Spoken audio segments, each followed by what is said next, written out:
এর এক প্রান্তে একটি জরাজীর্ণ কুড়ে ঘরে বাস করত মাধব নামের এক যুবক আর তার বৃদ্ধা মা। মাধবদের নিজস্ব কোনো জমি জমা ছিল না। প্রতিদিন ভোরবেলা মাধব জঙ্গল থেকে ফুল তুলে এনে মালা গেঁথে সামনে বিক্রি করত। সেই সামান্য রোজগারেই মা ছেলের সংসার চলত। একদিন ভোরবেলা আকাশ তখনও ফর্সা হয়নি। মাধব তার বাঁশের ঝুড়িটা কাঁধে তুলে তৈরি হচ্ছিল। ও মা, শুনছো? আমি বেরোচ্ছি। পূর্ব আকাশে আলো ফুটতে শুরু করেছে। এখন না বেরোলে দিঘির ভালো পদ্মগুলো সব অন্য কেউ তুলে নেবে। উফ, শরীরটা আজ বড্ড খারাপ লাগছে রে মাধব। বাইরে তো হাড় হিম করা ঠান্ডা। গায়ের চাদরটা ভালো করে জড়িয়ে নিয়েছিস তো বাবা? হ্যাঁ মা, নিয়েছি। তুমি শরীর নিয়ে ভেবো না, তুমি বরং শুয়ে থাকো। আমি ফেরার সময় বৈদ্যমশাইয়ের কাছ থেকে তোমার কাশির ওষুধের লতাটা নিয়ে আসবো। ওষুধের দাম পাবি কোথায় বাবা? কালকের চালটুকুও তো ফুরিয়ে এসেছে। আজ ঘরে এক মুঠো খুদ ছাড়া আর কিছুই নেই। আমি কি বুঝি না? আরে মা, দেরি হয়ে যাচ্ছে, আমি আসি। তুমি শুয়ে থাকো, দরজাটা ভালো করে দিয়ে দাও। মাধব কুড়ে ঘর থেকে বেরিয়ে মেঠো পথ ধরে জঙ্গলের দিকে হাঁটা দিল। সকালের ঠান্ডা বাতাস বইছে। জপতে জপতে এগিয়ে চলল। হঠাৎ পথের মাঝে ঘোড়ার খুরের শব্দে তার চমক ভাঙল।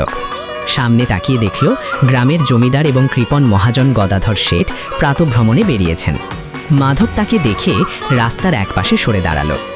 আরে কে যায় এত ভোরে? দাঁড়া। আমি মাধব হুজুর, প্রণাম নেবেন শেঠজি। ও, তুই সেই কাঙাল মাধব। এত ভোরে চোরের মতো পালিয়ে কোথায় যাচ্ছিস? নাকি গ্রামের কারোর বাগান সাফ করার মতো লব? ছি ছি শেঠজি, এসব কি বলছেন? আমি গরিব হতে পারি, কিন্তু চোর নই। আমি দিঘির পাড়ে পদ্ম ফুল তুলতে যাচ্ছি। ফুল বেচেই তো আমাদের পেট চলে। পেট চলে? হ্যাঁ, না আছে তোর জমি, না আছে কোনো মুরদ। সারা জীবন ওই জঙ্গলের ফুল কুড়িয়েই কাটাবি।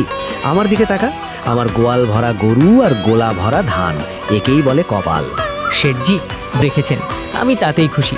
সততার পয়সায় নুন ভাত আমার কাছে অমৃত। বড় বড় বুলি আওড়াস না। শোন, কাজের কথায় আয়। কাল আমার বাড়িতে আমার 100টা টাটকা পদ্ম ফুল চাই, একদম নিখুঁত হওয়া চাই। দিতে পারবি? 100টা পদ্ম? অবশ্যই পারবো হুজুর। কাল সূর্য ওঠার আগেই আপনার প্রাসাদে ফুল পৌঁছে যাবে। মনে রাখিস, একটা ফুলেও যদি পোকা থাকে তবে 1 পয়সাও পাবি না। উল্টে পিঠের চামড়া তুলে নেব, আর দাম পাবি পুজো শেষ হওয়ার পর। হুজুর, আমি আমার জান দিয়ে দেব, তবুও সেরা ফুলই আপনাকে দেব। এই টাকাটা পেলে মায়ের ওষুধটা অন্তত কিনতে পারবো। যা, ভাগ এখন, সামনে থেকে সরে যা। আমার ঘোড়ার পথ আটকাচ্ছিস। যেই হুজুর। মাধব মাথা নেড়ে সম্মতি জানালো এবং জঙ্গলের দিকে চলে গেল। সারা দিন হাড় ভাঙা খাটুনির পর সে অনেকগুলো সুন্দর পদ্ম আর জবা ফুল সংগ্রহ করল। মনে মনে ভাবল, কাল শেঠজির বাড়ি ফুলগুলো পৌঁছে দিলে ভালো টাকা পাওয়া যাবে। কিন্তু বিধাতার লিখন ছিল অন্যরকম। সন্ধে নামতেই আকাশ কালো করে মেঘ জমল। দেখতে দেখতে শুরু হলো প্রলয়ঙ্করী কালবৈশাখী ঝড়। মাধবের ভাঙা ঘরের চাল দিয়ে জল পড়তে লাগলো। হঠাৎ তার মায়ের শরীর ভীষণ খারাপ হয়ে গেল। জ্বরে গা পুড়ে যাচ্ছে, শ্বাস নিতে কষ্ট হচ্ছে। মা, আকাশ ভেঙে বৃষ্টি নেমেছে, ঘরের চাল দিয়ে তো জল পড়ছে। আমি ওই কোনায় একটা গামলা পেতে দিচ্ছি। মাধব, ওরে মাধব, আমার বুকটা ফেটে যাচ্ছে রে। নিঃশ্বাস নিতে পারছি না। একটু জল দে বাবা। মা, তোমার শরীর তো আগুনের মতো পুড়ছে। এ কি হলো হঠাৎ? মা, তুমি কথা বলো। মনে হয় আমার সময় শেষ হয়ে এসেছে বাবা, আর বাঁচব না। মা, দোহাই তোমার, এমন অলক্ষণে কথা বলো না। আমি এক্ষুনি বৈদ্যমশাইকে ডেকে আনছি, তুমি একটু সাহস রাখো। এই দুর্যোগে কোথায় যাবি বাবা? আর বৈদ্যমশাই তো টাকা ছাড়া পাও ফেলেন না। আমাদের তো কানা করিও নেই। আমি জানি না টাকা কোথায় পাবো, কিন্তু তোমাকে আমি মরতে দেব না। প্রয়োজনে ভিক্ষা করব, তবু তোমাকে বাঁচাবো। আমি আসছি মা, তুমি চোখ বন্ধ করো না। বাইরে তখন মুষলধারে বৃষ্টি। মায়ের অবস্থা ক্রমশ খারাপ হতে দেখে মাধব আর স্থির থাকতে পারল না। সে ঠিক করল শেঠ গদাধরের কাছেই যাবে। ঝড় বৃষ্টির মধ্যেই ভিজে একাকার হয়ে মাধব শেঠের প্রাসাদের দরজায় গিয়ে কড়া নাড়ল। শেঠজি, ও শেঠজি, দয়া করে দরজাটা খুলুন। শেঠজি, আমার মা মরে যাবে গো, কেউ আছেন? এই, মাঝরাতে কার মরণ দশা হয়েছে রে? দরজা এমন লাথি মারছিস কেন? জানিস না এটা কার বাড়ি? দাদা, আমি মাধব, ওই গ্রামের ওই দক্ষিণ পাড়ায় থাকি। শেঠজিকে একবার খবরটা দিন, খুব বিপদে পড়ে এসেছি। বিপদ তো সবারই থাকে, তাই বলে এই দুর্যোগে শেঠজির ঘুম ভাঙাবো? যা, ভাগ এখান থেকে, সকাল হলে আসবি। না না দাদা, দোহাই আপনার, সকাল পর্যন্ত মা বাঁচবে না। ডাক্তারবাবু বলেছেন এক্ষুনি ওষুধ না পড়লে আমাকে একবারটি দেখা করতে দিন, আপনার পায়ে পড়ি। অনেক ডাকাডাকির পর শেঠ বেরিয়ে এলেন। কি হচ্ছেটা কি ওখানে? ভজহরি, কিসের এত হট্টগোল? চোর ডাকাত পড়লো নাকি? না হুজুর, এই যে মাধব, ব্যাটা ভিখিরির মতো ঘ্যান ঘ্যান করছে, তাড়াতে চাইলাম কিন্তু নড়ছে না। মাধব? ও তুই? তা এত রাতে কি মনে করে? আমার বাড়িতে কি লঙ্গরখানা খুলেছি যে বৃষ্টির রাতেও ভিড় করছিস? শেঠজি, আপনি আমার শেষ ভরসা, আমার মাকে বাঁচান। ডাক্তার বলেছে অনেক টাকা লাগবে, আমাকে গোটা 50 টাকা ধার দিন হুজুর। 50 টাকা বললেই হলো। টাকা কি তোর বাবার বাগানের মোয়া যে চাইলেই পেনে দেব? তুই তো নুন আনতে পান্তা ফোরানো লোক, শোধ করবি কি করে? হুজুর, আমি কথা দিচ্ছি আপনার পাই পয়সা শোধ করে দেব। দরকার হলে আমি আপনার বাড়িতে সারা জীবন ব্যাগার খাটবো, মাঠে লাঙল দেব, গোয়াল পরিষ্কার করব, যা বলবেন তাই করব। শুধু মাকে বাঁচাতে টাকাটা দিন। আরে রাখ তোর ব্যাগার খাটা, আমার কি চাকর বাকরের অভাব আছে? শোন মাধব, ব্যবসার নিয়ম হলো লাভ, ফাঁকা কথায় চিড়ে ভেজে না। তোকে টাকা দিতে পারি, কিন্তু আমার তো একটা জামিন চাই। তোর আছেটা কি? আমার তো কিছুই নেই শেঠজি, শুধু ওই ভিটেটুকু ছাড়া। এই তো লাইনে এসেছিস, ভিটে। তা শোন, একটা শর্তে টাকা দিতে পারি। কি শর্ত শেঠজি? আপনি যা বলবেন। সুদ সমেত টাকা ঠিক 1 মাসের মধ্যে ফেরত দিতে হবে। 1 দিনও যদি দেরি হয় তবে তোদের ওই ভিটে মাটি আর ঘর সব আমার নামে লিখে দিতে হবে। অনেক দিন ধরেই ভাবছি ওখানে একটা বড় গোয়াল ঘর বানাবো। বল রাজি? ভিটে মাটি? শেঠজি, ওটাই তো আমাদের মাথা গোজার একমাত্র ঠাঁই। ওটা চলে গেলে আমি মাকে নিয়ে কোথায় দাঁড়াবো? সে ভাবনা তোর, আমার অত সময় নেই। রাজি থাকলে বল, নইলে মাকে গিয়ে মরতে দেখ। আমার ঘুমের ব্যাঘাত করিস না। ভজহরি, দরজা লাগা। না না শেঠজি, দাঁড়ান, দরজা বন্ধ করবেন না। আমি রাজি। ভেবে বলছিস তো? টিপ ছাপ দিলে কিন্তু আর ফেরা যাবে না। আর তো কোনো পথ নেই হুজুর, মা না থাকলে ভিটে দিয়ে কি করব? আমি রাজি, আপনি টাকাটা দিন, মা কি আগে বাঁচাই, তারপর যা হয় হবে। বেশ, ভজহরি, ওকে ভেতরে নিয়ে আয়। দলিলটা এক্ষুনি সই করিয়ে নেব। টাকা যখন নিবি নিয়ম মেনেই নিতে হবে। টাকা নিয়ে মাধব কোনো ক্রমে মায়ের চিকিৎসা করালো। পরদিন সকালে ঝড় থামলো, কিন্তু মাধবের মাথায় আকাশ ভেঙে পড়ল। সে দেখল ঝড়ে তার জমা করা সব ফুল পচে নষ্ট হয়ে গেছে। জঙ্গলের ফুলের গাছগুলো দুমড়ে মুচড়ে গেছে। আজ বিক্রি করার মতো তার কাছে কিছুই নেই। মা, সব শেষ হয়ে গেল। কি হয়েছে বাবা? অমন করে বলছিস কেন? কালকের ঝড়ে আমার জমানো সব ফুল পচে গেছে, জঙ্গলের সব গাছপালা দুমড়ে মুচড়ে গেছে। শেঠজিকে কথা দিয়েছিলাম 100 পদ্ম দেব, কিন্তু একটা পদ্মও আস্ত নেই। আজ আমি বাজারে কি নিয়ে যাব মা? ঋণের টাকা শোধ করব কি করে? কেঁদে লাভ নেই মাধব, বিপদ যখন আসে তখন বুদ্ধি দিয়ে তাকে জয় করতে হয়। ঘরে দেখ তো কি আছে। ঘরে ওই তো সামান্য ময়দা, একটু গুড় আর কোণের হাঁড়িতে মৌরি আছে, কিন্তু তা দিয়ে কি হবে? ফুল পচেছে তো কি হয়েছে? আজ বৃষ্টির দিন, মানুষের জিভ গরম গরম কিছু খাওয়ার জন্য নিষ্পিস করছে। তুই ওই ময়দা আর গুড় দিয়ে গরম মালপোয়া বানা। মালপোয়া? কিন্তু মা, আমি তো ফুলওয়ালা, আমি কি পারবো এসব বানাতে? লোকে কি আমার হাতের খাবার খাবে?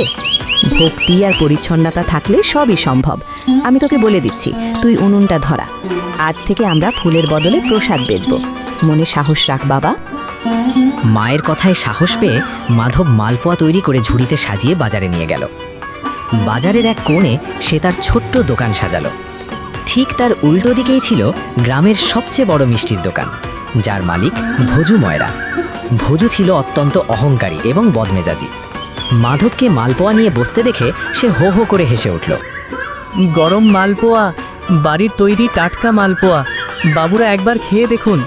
এই, কে রে ওটা? আমার দোকানের সামনে ময়লা ঝুড়ি নিয়ে কে বসেছে?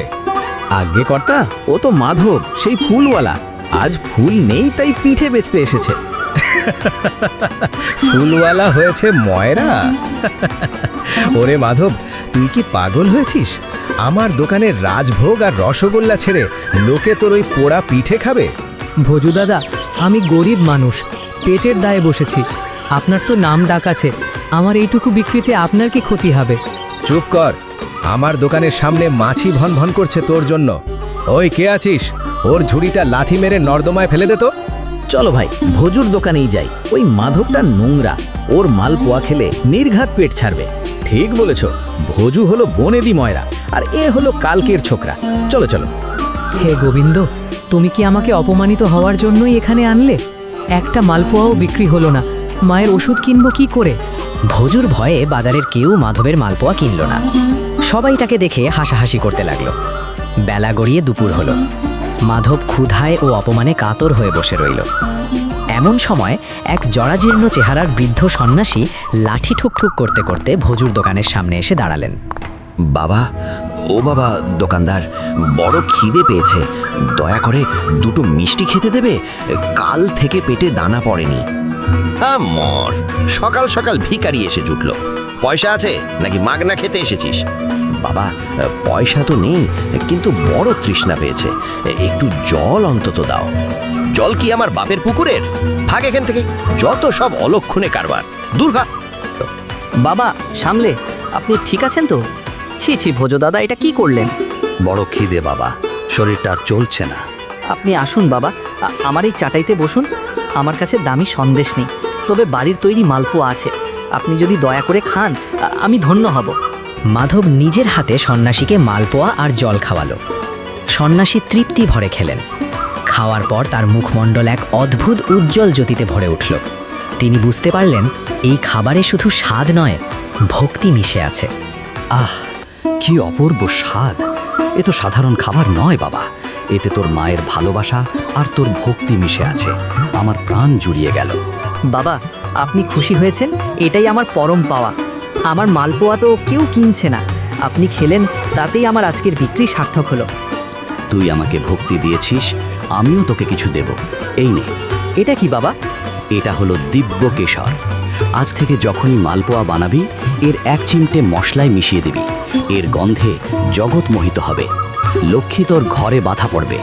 কিন্তু মনে রাখিস মাধব, এটি কেবল সততা আর পবিত্র মনে ব্যবহার করলেই ফল দেয়। লোভ করলে এর গুণ নষ্ট হয়ে যাবে। বাবা, আপনার এই ঋণ আমি কিভাবে শোধ করব? এই বলে সন্ন্যাসী ভিড়ের মধ্যে মিলিয়ে গেলেন। মাধব সেই কৌটোটি মাথায় ঠেকিয়ে বাড়ি ফিরল। পরদিন সকালে মাধব নতুন উদ্যমে মালপোয়া তৈরি করতে বসল। গোলা তৈরির সময় সে ভক্তি ভরে সেই কৌটো থেকে এক চিমটে কেশর মিশিয়ে দিল। কড়াইতে মালপোয়া ছাড়তেই এক স্বর্গীয় গন্ধে পুরো বাজার ম করতে লাগলো। মনে হলো যেন স্বর্গের পারিজাত ফুলের গন্ধ বেরোচ্ছে। সাধু বাবার কথা মতো এক চিমটে কেশর দিলাম, দেখা যাক কি হয়। হে নারায়ণ, মান রেখো। আরে ভাই, কিসের এত সুন্দর গন্ধ? জিভে যে জল এসে যাচ্ছে। গন্ধটা তো ওই কোনার দোকান থেকে আসছে। আরে এ তো সেই মাধব, চল তো দেখি। ভাই মাধব, কি দিচ্ছিস আজ মালপোয়াতে? গন্ধে যে পাগল হয়ে গেলাম, দে তো আমাকে চারটে। ওহ, এ কি স্বাদ! ভাই সব, তোমরা একবার খেয়ে দেখো।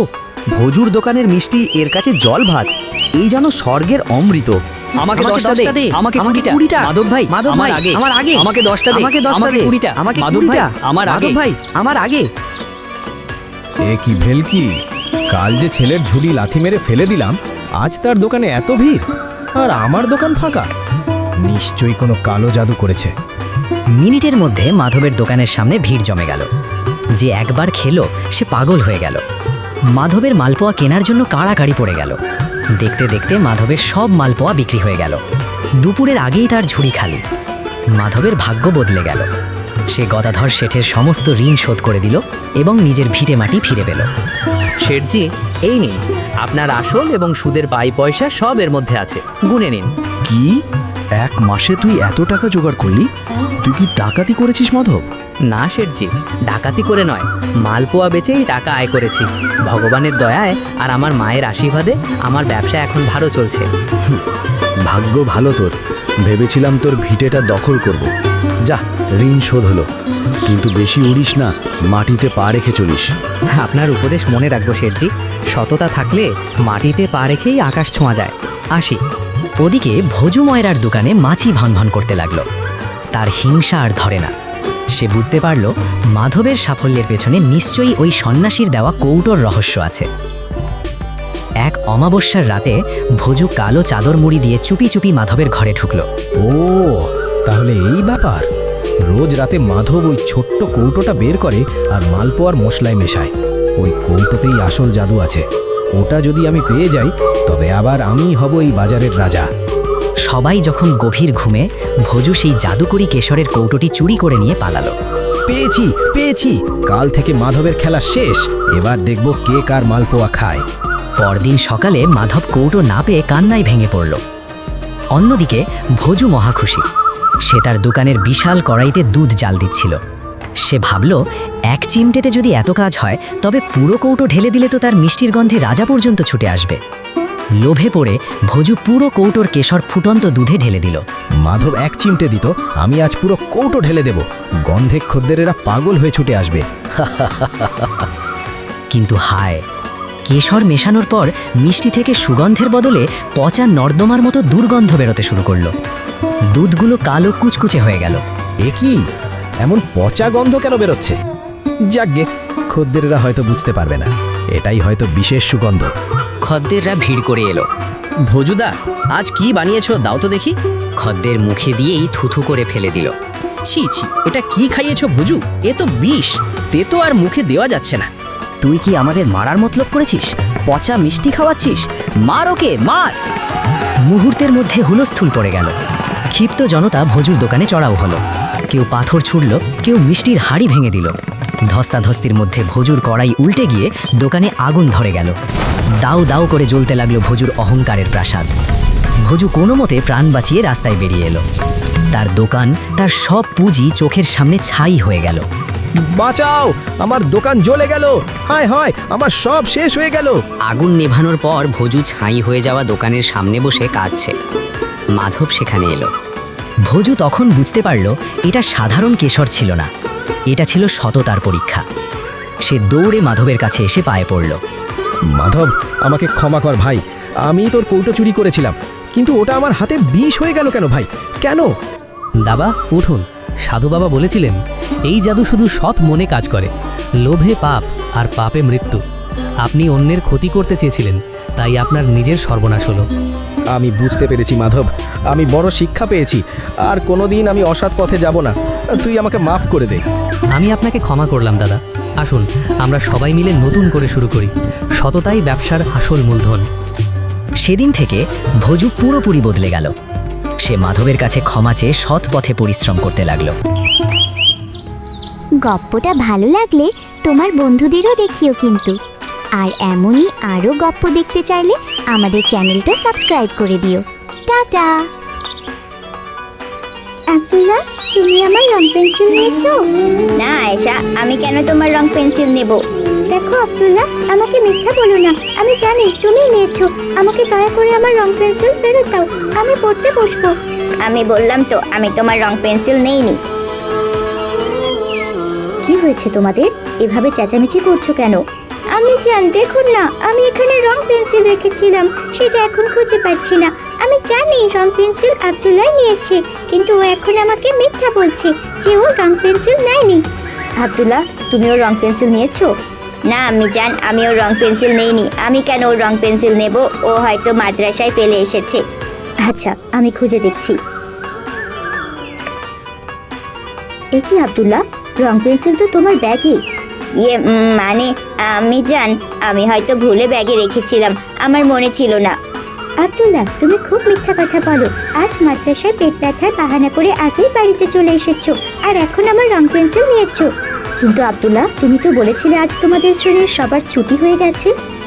আমি জান মা, ও মিথ্যা বলেছে। আমরা যখন খেলছিলাম তখনও হুজুরের কাছ থেকে পেট ব্যথার বাহানা করে চলে এসেছে। এ তুমি একদমই ঠিক করনি আব্দুল্লাহ। যাও, এখন হাত মুখ ধুয়ে পড়তে বসো।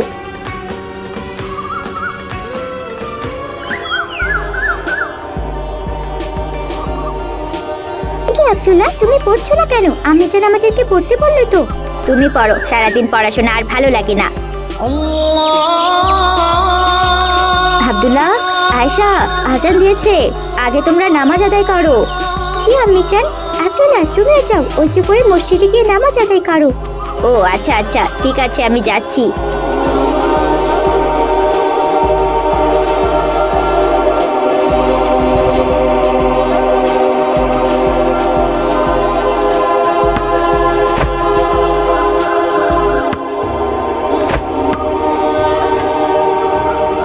আসসালামু আলাইকুম ওয়া রাহমাতুল্লাহি ওয়া বারাকাতুহু। ওয়ালাইকুম আসসালাম ওয়া রাহমাতুল্লাহি ওয়া বারাকাতুহু। আপনি চলে এসেছেন, আপনার দিন কেমন কাটলো? আলহামদুলিল্লাহ, আল্লাহর রহমতে ভালো কেটেছে। আয়েশা আর আব্দুল্লাহ কোথায়? আয়েশা নামাজ শেষ করে পড়তে বসেছে, আর আব্দুল্লাহ মসজিদে গেছে নামাজ আদায় করতে, এখনো ফেরেনি। আচ্ছা, চলে আসবে।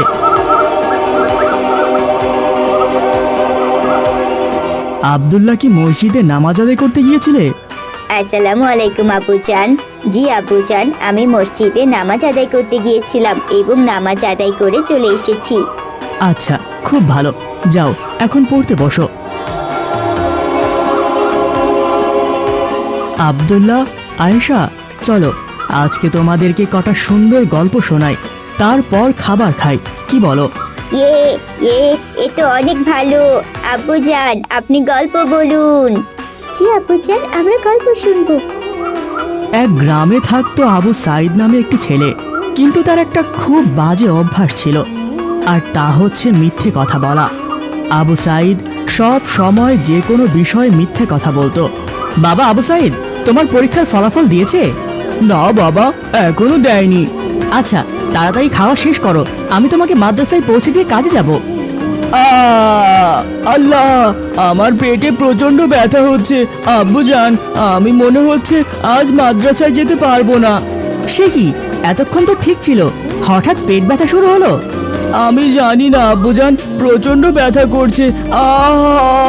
আল্লাহ। আচ্ছা আচ্ছা, আজ তোমার মাদ্রাসায় যেতে হবে না, তুমি বরং বাসায় রেস্ট নাও। আমি অফিসে যাচ্ছি। খাদেজা, তুমি আবু সাইদের খেয়াল রেখো, আমি আসি। আসসালামু আলাইকুম ওয়া রাহমাতুল্লাহি ওয়া বারাকাতুহু। আল্লাহ হাফেজ। ওয়ালাইকুম আসসালাম, ফি আমানিল্লাহ, সাবধানে যাবেন।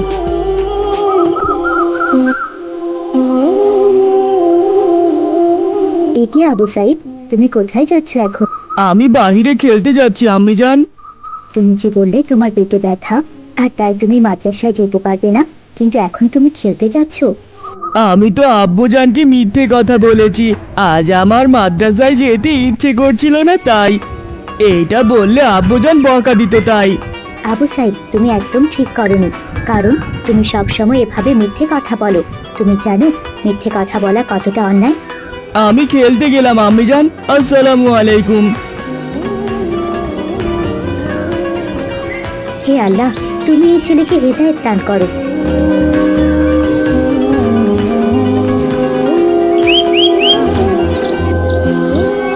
আবু সাইদ, তুমি গতকাল মাদ্রাসায় আসোনি কেন?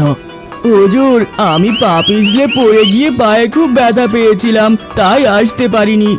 হে আল্লাহ, তুমি বড় হচ্ছ, আবু সাইদ নিজের খেয়াল রাখতে শেখো। এভাবে আঘাত পেতে থাকলে তো তুমি গুরুতরভাবে অসুস্থ হয়ে পড়বে। কিছুদিন আগেও তো একবার ব্যথা পেয়েছিলে। জি হুজুর, আমি এখন থেকে নিজের খেয়াল রাখার চেষ্টা করব।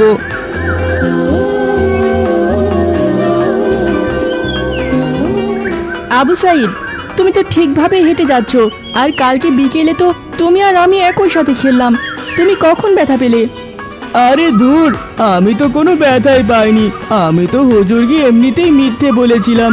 যদি বলতাম যে এমনি আসিনি, তাহলে তো আমাকে বকা দিত, আর না হয় আমাকে মারতো। এ কি আবু সাইদ, তুমি রোজ এইভাবে মিথ্যে কথা বলো? তুমি জানো তুমি কত বড় গুনাহ করেছো? আমাদের ইসলামে এই মিথ্যেকে সকল অন্যায়ের মা বলা হয়। মিথ্যা কখনো কখনো মিথ্যাবাদীকে জাহান্নাম পর্যন্ত পৌঁছিয়ে দেয়, এবং মিথ্যা বলতে বলতে পরিশেষে সে আল্লাহ তাআলার নিকট মিথ্যুক হিসেবে পরিগণিত হয়। আর তুমি এইভাবে মিথ্যে কথা বলতে থাকলে তোমার সত্যি কথাতে আর কেউ বিশ্বাস করবে না। যদি তুমি সত্যি সত্যি অসুস্থ হয়ে যাও, তখনও কেউ বিশ্বাস করবে না, আর তোমার বলা মিথ্যে কথা সত্যিও হয়ে যেতে পারে।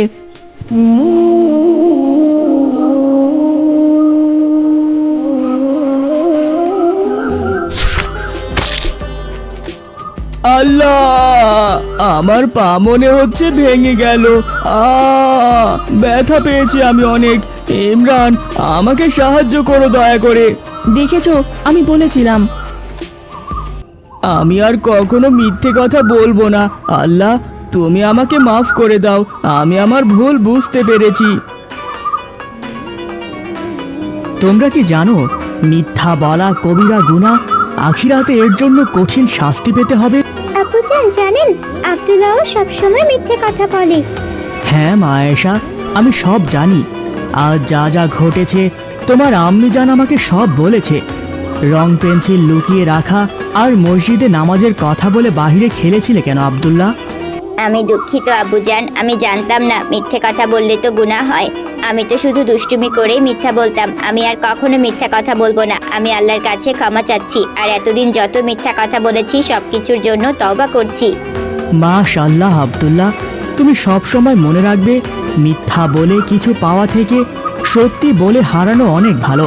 চলো এবার খাওয়া শুরু করি।